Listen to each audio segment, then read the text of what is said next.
Hey there, trail trekkers and tall tale seekers. You're tuned in to the 406 Life, the podcast where Montana Max, your Bigfoot buddy and outlaw gear mascot, yeah, that's me, leads you through the wild, weird, and wonderful corners of Montana. Each week we share stories, legends, and laughs from the last best place. So grab your boots and sense of adventure, because we're about to make some Montana-sized memories. This episode's powered by Outlaw Gear, where rebels get their style. Want to look legendary? Mosey over to I'mAnOutlaw.com and claim your outlaw status. Well, here I am, Montana Max, local Bigfoot, reluctant podcaster. You know, for most of my life, and I have been alive for a very long time, so when I say most of my life, I mean a genuinely enormous stretch of time. I have gone to considerable lengths to not be seen or heard.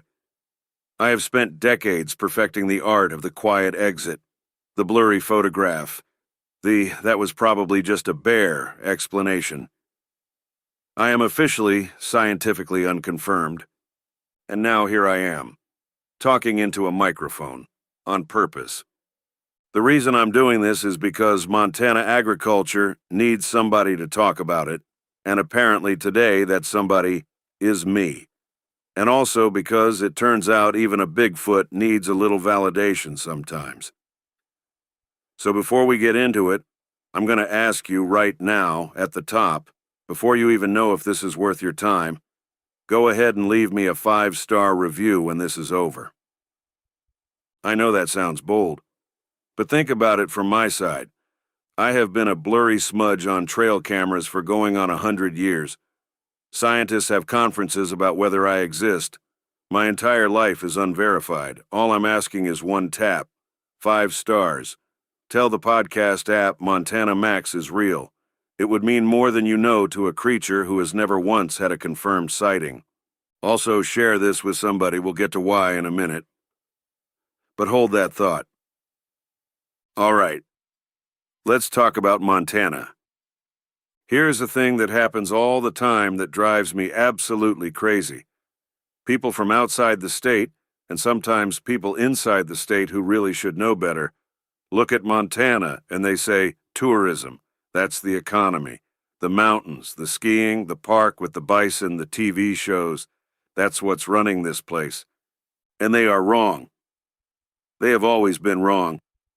Agriculture is Montana's #1 industry, not barely, not by a squeaker, by a country mile. Governor Gianforte signed a proclamation in March of 2026, making it official.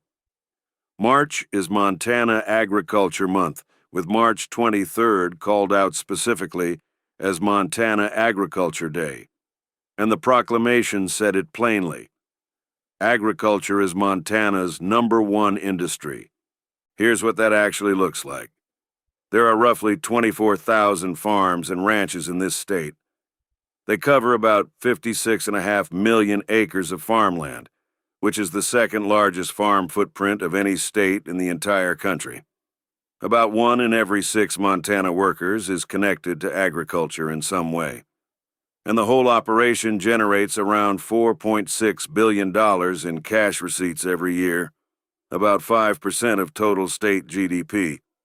$4.6 billion from the industry that doesn't have a Netflix show. Now let me tell you what Montana actually grows.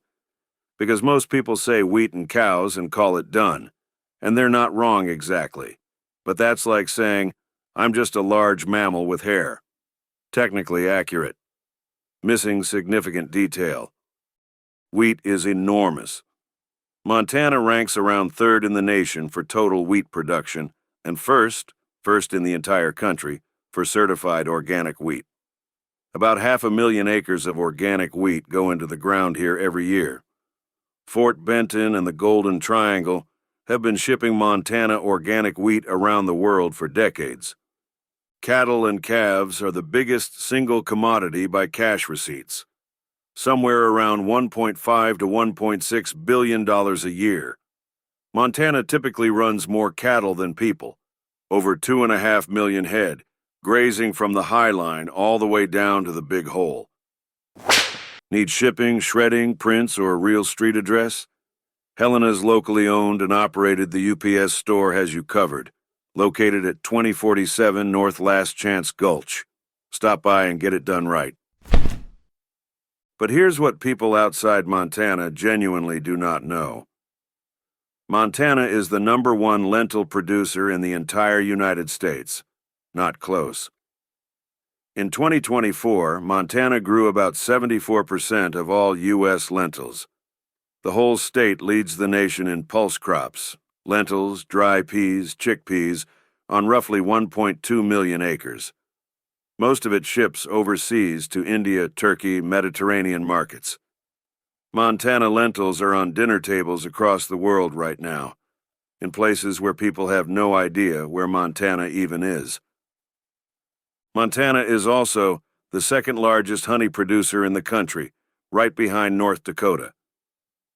Around 193,000 bee colonies in this state put out close to 15 million pounds of honey every year. Long summer days, cool nights, endless clover and alfalfa. It is genuinely perfect bee country. I have sampled the honey. I will not apologize. Several beekeepers near Hobson have reported a very large bear in the area, and I would like to state for the record, I am not a bear. Their honey is excellent. Also, I was never there. Throw in barley, Montana is top 2 in the nation, critical for malting and beer, plus sugar beets, hay, safflower, flax, canola, cherries, potatoes, sheep wool. You start seeing the whole picture. This is not a one-crop state. This is a whole, complex, world-feeding operation happening mostly off-camera. Now I want to talk about what March actually means on a Montana ranch, because it is not what the calendar says it is. While the rest of Montana is posting first day of spring photos, ranchers are deep in the most exhausting stretch of their entire year. Calving season. January through April, depending on the operation. And here is what calving season actually looks like on a family ranch. Bulls go out in late June, so calves start hitting the ground in late winter and early spring. In practice, that means someone is out checking the heifers every 2 hours around the clock. 7 in the evening, midnight, 2 in the morning, 4 in the morning, 6 in the morning. Larger operations hire what's called a night man, someone whose entire job is to live on that schedule until the season is over. The margin for error is almost nothing.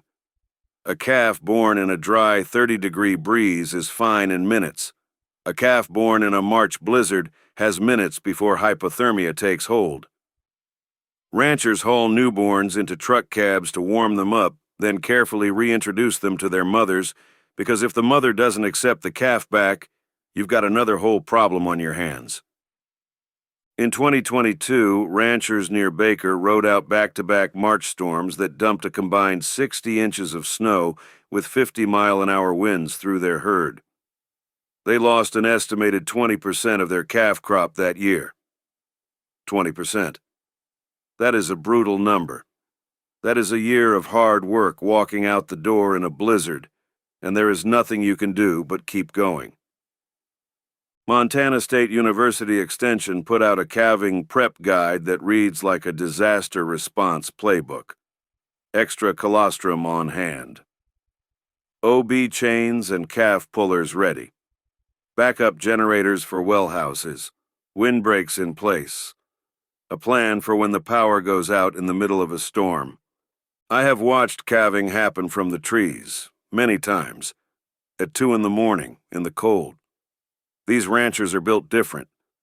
I have large feet, and the cold doesn't bother me especially, and I still find a calving lot at 2 a.m. in a March wind to be a serious situation. The people who do that work every night for months without complaint, they deserve a lot more recognition than they get. Ready for your next Montana home? Visit mostwantedrealestate.net, because that's how the West is sold. Now, Let me tell you something that has been true for a long time but is finally getting some real attention in 2026. If you learned everything you know about ranching from television, you would think it's mostly tall men standing on hillsides with the mountains behind them. Reality is considerably more complicated and considerably more female. In the United States, about 36% of all farmers are women. Women are principal operators or decision makers on nearly half of all U.S. farmland. Globally, women produce more than half of the world's food. These are not inspirational statistics someone made up. These are the actual numbers.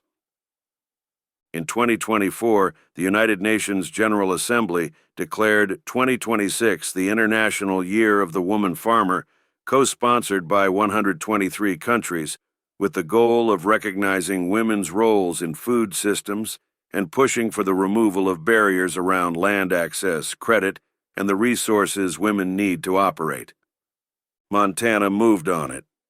The Montana Department of Agriculture opened nominations to recognize women throughout 2026, from multi-generation ranch matriarchs to first-generation farmers who started on leased ground.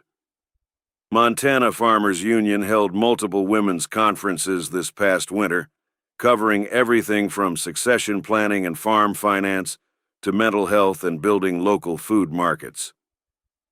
And one of the best concrete examples I can point to right now is a documentary called Mother Range, which premiered at the Big Sky Documentary Film Festival in Missoula in February 2026. It follows two women, Amber Smith, a first-generation rancher on the Eastern Plains, and Jamie Stoltzfus, a first-generation grazier near the Absarokas. They run a collaborative beef operation together. Smith calves and winters the herd. Stoltzfus grass finishes the cattle near the mountains. Together they sell Montana-raised beef directly to Montana consumers. It's regenerative agriculture, motherhood, and market disruption all in one story, happening right now in this state, largely without any cameras pointed at it until this film came along. Jamie Stoltzfus said something in that film that I keep thinking about. She said, "Being a rancher has made me a better mom, and being a mom makes me a better rancher." I would carve that into a tree if I had better grip strength. My hands are, well, you've seen the plaster casts. It's a whole situation. My own mother, for the record, taught me to navigate by the stars and find the good huckleberry patches and read weather coming off the divide 3 days before it arrived. She ran everything. I just got the fame, which is ironic because I'm not supposed to exist. Here's what I want you to take from all of this. Montana agriculture is the industry that has been running this state since before it was a state. $4.6 billion a year, 1 in 6 jobs, number 1 in lentils, number 2 in honey, top 3 in wheat, more cattle than people, and women who have been doing the hardest work in the darkest hours for generations, and are finally, in 2026, getting a global microphone.